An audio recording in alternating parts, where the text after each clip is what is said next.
السلام علیکم ورحمۃ اللہ وبرکاتہ۔ کسی نے سوال کیا ہے کہ قربانی کے جانور سے فائدہ لیا جا سکتا ہے، اس سے فائدہ اٹھایا جا سکتا ہے، مثال کے طور پر اس کا دودھ دوہنا یا اس پہ سواری کرنا یا اس کے بال کاٹ کے اس کو استعمال کرنا یا اس کو ہل میں جوتنا، تو یہ کیا جائز ہے یا نہیں؟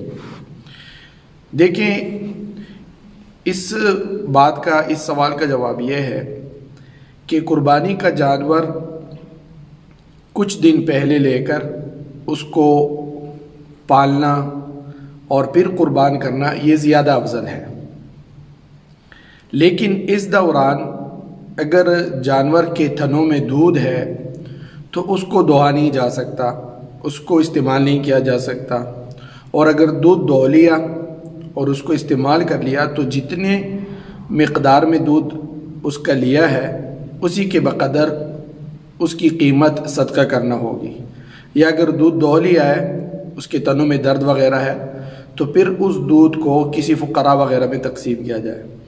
اسی طرح ایسے جانور جو بال والے ہوں، اون والے ہوں اور اس پہ زیادہ اون جمع ہوا ہو، اس کو تکلیف ہو یا تکلیف نہ ہو پھر بھی کاٹ لے اور اس سے کچھ فائدہ لینا ہو تو بھی استعمال نہیں کر سکتے۔ اگر استعمال کیا تو اس کی قیمت جتنی بنتی ہے وہ فقراء میں صدقہ کرنا ہوگی۔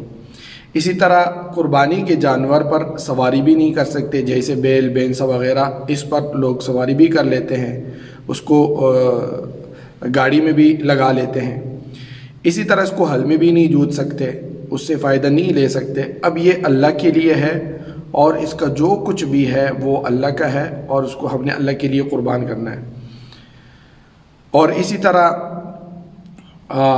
اس کے جو ہے ہل میں نہیں جوتا جا سکتا، اس کے بال نہیں کاٹے جا سکتے، تو یہ کچھ بھی جائز نہیں ہے قربانی کے جانور سے۔ لہٰذا اگر کچھ ایسا استعمال کیا تو اس کی قیمت فقراء میں تقسیم کرنا ہوگی۔